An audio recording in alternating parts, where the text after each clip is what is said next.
s'intitule Phéromones, pas la guerre. Alors pour mettre l'ambiance un petit peu de musique.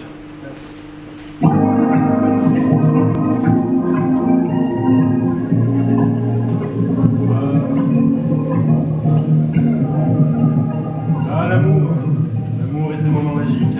Ce moment où la femelle menthe religieuse, affamée après ses rapports sexuels, dévore la tête de son partenaire. Cet instant merveilleux où le mâle de l'araignée du Malabar se brise les organes génitaux pour boucher ceux de sa femelle. Cette pratique poétique de la punaise mâle d'inséminer sa partenaire en lui perforant l'abdomen pour l'infuser d'une myriade de spermatozoïdes qui navigueront dans son sang à la recherche de ses ovaires. À l'amour, il n'y a pas à dire, c'est puissant. Si puissant d'ailleurs que c'est bien souvent l'amour qui est à l'origine de l'émergence de nouvelles espèces. En effet, la définition la plus communément admise de la notion d'espèce est qu'il s'agit d'une population dont les individus peuvent potentiellement se reproduire pour donner une naissance viable. Et qui dit reproduction, dit amour. Et si une partie d'une population décide de ne plus faire l'amour avec une autre, on peut parier qu'au bout de plusieurs générations, on aboutira à deux espèces distinctes. Prenez le cas de la grenouille d'Afrique occidentale Conroy aléni, comme ça. Jusqu'il y a peu de temps, on pensait qu'elle était la seule à peupler des régions comme la Côte d'Ivoire, et puis des herpétologues de renom, les herpétologues c'est ceux qui travaillent sur les reptiles et les amphibiens, si vous voulez voir un petit peu la tchatche. Voilà, donc des herpétologues de renom ont découvert des grenouilles qui, de prime abord identiques, étaient différentes sur un point crucial, leur chant. Alors ça peut paraître anodin, mais vous allez voir que c'est hyper important. En effet, ces chercheurs ont remarqué que certains mâles émettaient un chant un tout petit peu plus différent que les autres. On va comparer ça dans un enregistrement audio, le chant nuptial successif de deux mâles.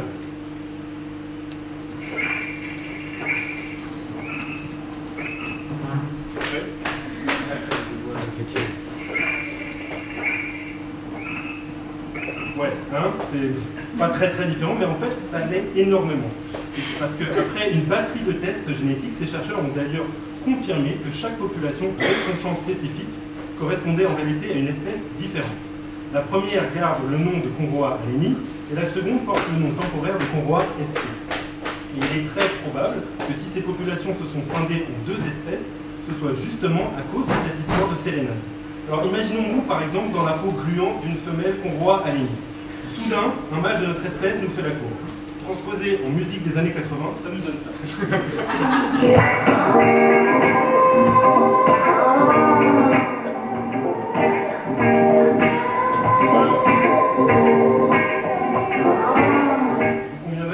Pas mal pour mettre l'ambiance avant que le mâle vienne nous tresser les flancs pour nous faire lâcher nos ovules et nous araiser le derrière de sa semence. Pour mettre les conditions. J'aurais trouvé une musique de Barry White, ça aurait été un petit peu mieux, j'ai trouvé que ça. Si par contre maintenant un mâle Conroy sp venait s'égosiller près de nous, ça ressemblerait plutôt à ça.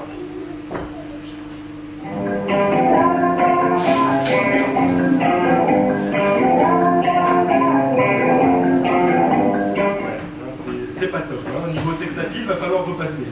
Eh bien, pas pour tout le monde, parce que pour Madame Conroy sp, elle, eh bien, elle kiffe ce coassement rauque. Elle le préfère, comme on dit, tous les goûts sont dans la nature. Alors, je tourne la page. Voilà donc un bel exemple du phénomène de spéciation, c'est-à-dire de la scission de deux espèces à partir d'une seule, très probablement causée par une histoire de séduction. Pour faire plus scientifique, et carrément moins sexy, on peut parler d'un isolement reproductif sympathique. Voilà, c'est ce que je dis. Cela signifie pour le commun des mortels que, juste uniquement parce qu'elles ne se kiffent pas, ces populations ne se reproduisent plus ensemble, alors que ces grenouilles quasi identiques vivent sur le même territoire. Se sont finalement séparées en deux espèces. Mais moi, je me pose quand même une question. Comment ça a commencé tout ce bazar? Est-ce que ce sont certains mâles qui se sont mis à chanter faux? Est-ce que ce sont certaines femelles qui ont commencé à faire la fine oreille?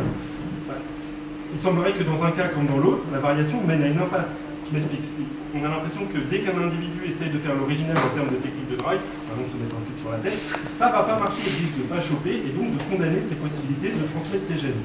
Dans cette histoire, le mystère n'est pas résolu et on en est toujours à chercher qui, du mâle ou de la femelle, a commencé à mettre le sou. Sans définitivement permettre de résoudre le dilemme, on peut trouver des éléments de réponse avec un autre exemple chez les guêpes parasitaires.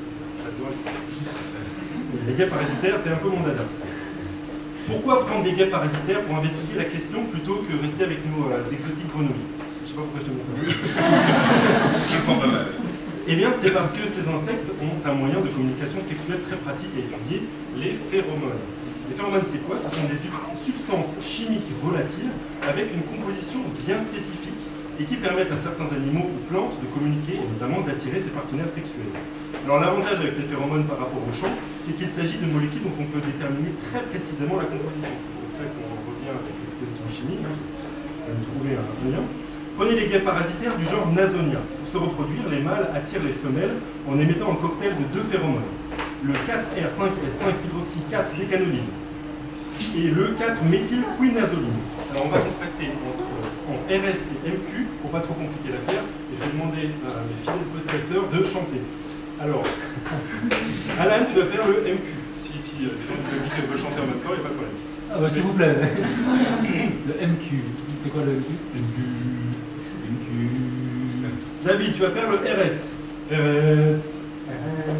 Alors maintenant, MQRS tout en même temps. C'est parfait, merci. Donc voilà, on a un petit cocktail de phéromones. Et avec de la chance, une femelle perçoit ces phéromones. On fait un petit... Ah, parfait, c'est parfait. Et la femelle va se faire féconder par le mâle. Ensuite, elle cherche une larve de mouche et va perforer sa peau pour lui pondre des œufs directement dans son corps. Quelques temps plus tard, c'est une dizaine de petites nasonias qui éclosent, dévorent les entrailles de la larve, puis jaillissent de sa carcasse pour vivre de nouvelles aventures. Voilà, pour que tous ces événements miraculeux de la nature aient lieu, il faut que le mâle réussisse à attirer vers lui les femelles. Pour ce faire, tous les mâles nasonias émettent leur cocktail de RS et MQ. Super. Tous, non, car une espèce peuplée d'irréductibles mâles émet non pas 2, mais 3 phéromones. Alors, Nico, tu prends parfois de ton micro. La troisième phéromone, le 4-R5-R5-hydroxy-4-décanolide, RR pour faire plus court, c'est MQ. RR. Merci. On peut le féliciter. Merci au public de sa participation. Oui, merci de m'avoir donné les podcasteurs. Donc cette molécule RR, elle est spécifique d'une espèce, Nasonia vitripennis. Je ne vous donnerai pas l'étymologie. À vrai dire, cette molécule RR, elle est identique à RS d'un point de vue de la composition atomique, mais sa configuration dans l'espace est différente. En chimie, on parle de molécules stéréoisomères. Alors comment se fait-il que les mâles de cette espèce aient pu acquérir au cours de l'évolution cette nouvelle phéromone? Est-ce que cela ne compromet pas leur chance de se reproduire? Eh bien, pour en avoir le cœur net, les chercheurs ont isolé des femelles vierges appartenant à 2 espèces de Nasonia. D'une part, Nasonia vitripennis, qui émet la phéromone RR, merci. Et Nasonia geroltis, une Nasonia quelconque, qui émet MQ et RS. En fait, Nasonia vitripennis, elle émet 3 phéromones. C'est MQ, RS et RR. Alors, on va faire tout d'abord Nasonia geroltis, qui est un mâle, qui fait MQ et RS. Quand une femelle Nasonia geroltis perçoit avec ses antennes ce cocktail de phéromones, elle vient. Maintenant, on va faire MQ, RS et RR. Et bien, Nasonia geroltis vient aussi, ça ne la dérange pas. Elle n'a absolument aucune préférence entre le cocktail de 3 phéromones et le cocktail de 2 phéromones. Maintenant, on va mettre RR tout seul. Et bien là, personne vient. Ni Nasonia vitripennis, ni Nasonia geroltis. Et maintenant, on va mettre la femelle Nasonia vitripennis en présence de MQ, RS et RR. Franchement, c'était bon. Encore un petit coup, MQ, RS et RR, j'ai bien vous torturer. Et là, la Nasonia vitripennis, la femelle, vient préférentiellement par rapport au cocktail MQ et RS, pardon. Je vais vous laisser tranquille. Alors, qu'est-ce que ces résultats laissent supposer? Eh bien, pour répondre à notre question du champ et de l'oreille, eh bien, la phéromone et de l'antenne, il est probable qu'ici, la phéromone se soit modifiée avant l'altération de la perception à cette phéromone. Le scénario est le suivant. Une nouvelle phéromone est générée, mais elle n'interfère pas avec les 2 autres phéromones. Vous avez vu, quand il y a du RR en plus, il n'y a aucun problème. Et elle est assez proche en structure pour que, par la suite, de nouveaux récepteurs spécifiques à cette molécule RR évoluent facilement chez les femelles pour s'en accommoder. Donc bien sûr, il est certain qu'il s'agit là d'un exemple et donc d'une règle, mais c'est quand même assez rare de pouvoir arriver à reconstruire des scénarios évolutifs complets, et donc il faut savoir apprécier les faux, on dit par là. Mais, comme je vous le disais, c'est très puissant l'amour, mais parfois, moi ce que je me demande, c'est est-ce que la phéromone peut être plus puissante que l'amour? Eh bien, les orchidées ont certainement intérêt à ce que ce le soit. En effet, bon nombre d'entre elles dépendent d'insectes pollinisateurs pour pouvoir se reproduire. Le principe étant qu'elles doivent disséminer leur pollen d'une fleur à l'autre. La plupart des plantes offrent une récompense, comme du nectar, pour attirer les insectes pollinisateurs, mais un groupe d'orchidées européennes, les Ophrys, réalise plutôt de la publicité aguicheuse et mensongère. La cible, les mâles en route. Si on observe ces orchidées, on peut déjà remarquer qu'elles ressemblent grosso modo à des insectes. Là où par contre elles semblent exceller, c'est pour se parfumer comme une femelle guêpe ou une femelle abeille. En effet, normalement les mâles ont tendance, quand ils sont en but, à s'écarter de leur colonie, à la recherche de femelles prêtes à s'accoupler. Pour les aider, les femelles laissent derrière leur passage un sillage de phéromones aux notes envoûtantes pour les guider jusqu'à elles. Quand ils se retrouvent, ils peuvent enfin copuler tout leur souhait. Les malignes orchidées émettent donc des phéromones qui attirent les mâles, et dupés, ceux-ci se ruent sur les fleurs et tentent désespérément de copuler avec elles. Dans le remue-ménage qui suit, le mâle a tôt fait de se frotter à la paire d'étamines, c'est ce qui porte le pollen, et ces paires d'étamines vont s'attacher à sa tête, et le mâle penaud n'aura plus qu'à chercher ailleurs si l'amour lui sourit. Mais maintenant, il est orné d'une belle corne de pollen.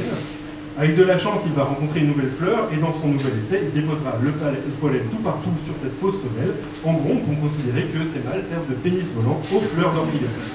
Donc c'est un peu vicieux comme stratégie, mais c'est un peu comme si on dépose, comme si une banque de sperme déposait des poupées gonflables à chaque coin de rue pour obtenir des dépôts gratuits. C'est l'image que ça m'évoque.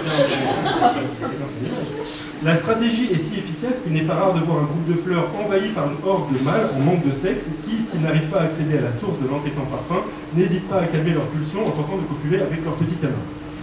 Voilà, c'est une vraie débauche. On s'attend dans cette histoire à ce que l'orchidée développe un parfum de phéromone le plus similaire possible à celui émis par les femelles. Encore une fois, des chercheurs ont malmené nos idées reçues. En effet, un groupe de biologistes qui voulait étudier la question s'est rendu compte que dans le cas de l'orchidée Ophrys exaltata, les phéromones émises par la fleur ne ressemblaient pas totalement à celles émises par la femelle de l'abeille Coletes cunicularius. Encore une fois, je vais pas expliquer l'étymologie. Il y a les mêmes ingrédients du cocktail, 3 phéromones, mais par contre les proportions sont drastiquement différentes. Et en parfum, les proportions, c'est crucial. Si vous mettez un petit peu trop d'ail dans un parfum, ça ne va pas marcher. Et donc la question, c'est pourquoi l'orchidée se parfume-t-elle avec un cocktail si imparfait? Eh bien tout simplement parce que son cocktail de phéromones, eh bien, il est plus efficace que celui des femelles. Oui, vous avez bien compris, chez cette abeille, l'orchidée est plus irrésistible que la femelle. C'est un peu une blague d'évolution. Hein.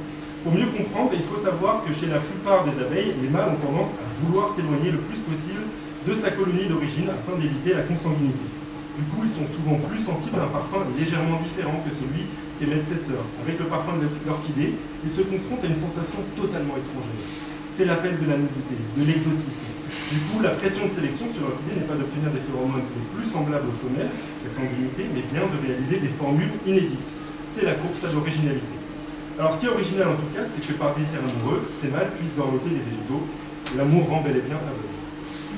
Alors, pour conclure, toutes ces informations que je vous procure ne concernent-elles pas uniquement des bestioles de quelques centimètres au mieux?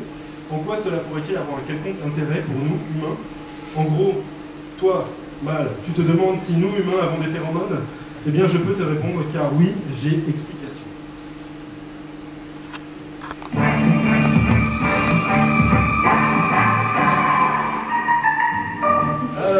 Si tu veux, mon gaillard, lâcher tes phéromones afin de t'attirer les faveurs de Simone, il paraît que tes poils garnissant tes aisselles et qui fleurent moins bon que la laine de Marcel seraient totalement imbibés de substances qui multiplieraient ainsi ton attirance.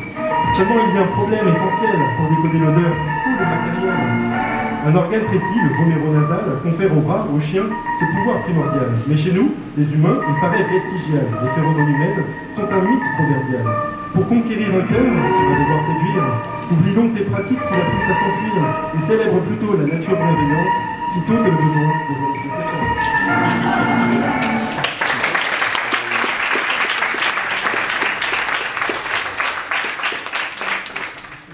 Voilà qui était poétique à souhait.